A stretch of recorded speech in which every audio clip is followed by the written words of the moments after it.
Well, it's been called the greatest controversy in racing since the Fine Cotton affair.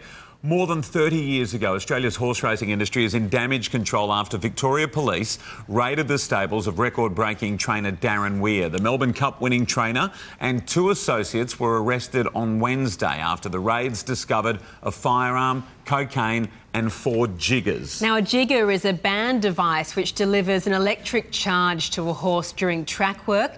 The investigation and subsequent action by racing authorities has put a cloud of suspicion over the historic 2015 Melbourne Cup win by Prince of Penzance. Weir trained the 100-to-1 outsider ridden by Michelle Payne. She released a statement saying she hasn't been part of the Weir stable for 18 months since taking up her trading licence, and that she never witnessed or was aware of any illegal practices. Racing New South Wales has issued a show cause notice to Darren Weir and could also ban his horses. And joining us now is Racing New South Wales Chief Executive Peter V'landys. Good morning to you, Peter. Police haven't laid charges, but Racing Victoria stewards have laid 6, including possession of these jiggers, not cooperating with stewards and conduct prejudicial to racing. Are you planning to take action against Darren Weir as well? We've already taken action. We've given him a show cause notice as to why he should be allowed to race in New South Wales or to nominate his horses in New South Wales. It's a very serious charge. We've already had precedent here in New South Wales. Anyone that's just simply in possession of a jigger got automatically disqualified for 2 years, meaning they can't get onto a racecourse anywhere in the world for 2 years. So we want to protect the integrity of racing in this state, and we had to have certainty very quickly, and so we gave him a show cause notice as to why he should be allowed to race in this state. OK, so Peter, allegedly those devices were found on his properties in Victoria. Does that make any difference as it pertains to Racing New South Wales? Absolutely. We're a national industry. What happens in Victoria is just as important in New South Wales. One of the, integrity in racing is paramount. We must do everything in our power to have it. We scrutinise more than any other sport. If a jockey looks sideways, we scrutinise it. So Victoria has done a very good job so far.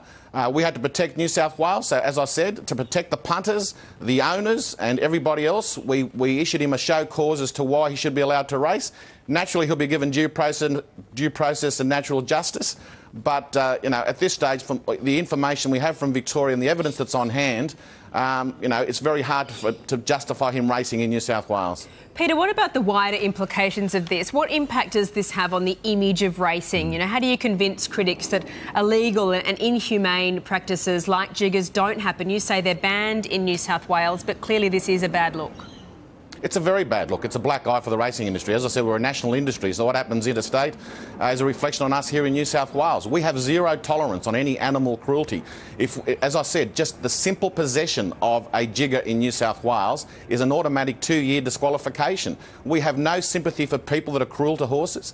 But what's annoying for me is the majority of the industry, the racing industry, are hard-working, caring people. And there's a small minority that tarnish it, and unfortunately this is a classic case. There's nobody that looks after their horses or their pets better than what they do in the thoroughbred industry.